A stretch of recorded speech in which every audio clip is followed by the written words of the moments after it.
السلام علیکم ورحمۃ اللہ وبرکاتہ۔ پیارے ناظرین، بہت ہی پیارا وظیفہ ہے قرآنی وظیفہ۔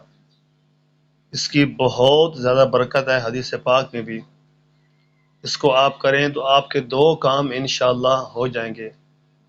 نمبر ایک، اگر آپ کسی سے سچی محبت کرتے ہیں، اس کے ساتھ آپ شادی کرنا چاہتے ہیں، سچی محبت ہونی چاہیے، تو یہ وظیفہ آپ کریں انشاءاللہ۔ اللہ کی بارگاہ میں دعا کریں اول آخر درود پاک پڑھ کر، اللہ پاک آپ کی پریشانی کو آسان کر دے گا۔ نمبر دو، جس کی شادی نہ ہو رہی ہو، شادی میں کوئی رکاوٹ ہو، تو وہ شخص بھی یہ وظیفہ کرے تو انشاءاللہ اس وظیفہ کی برکت سے اس کی سارے رکاوٹیں جو ہیں وہ سب چیزیں اللہ تعالیٰ ان کو دور فرمائے گا۔ وظیفہ بہت آسان ہے پیارے دوستو، 41 بار سورہ اخلاص قل هو اللہ احد اس کو پڑھنا ہے، اور اول آخر درود پاک لازمی پڑھنا ہے۔ جو بھی آپ پڑھ رہے ہیں، درود ابراہیمی بہت بہتر ہے۔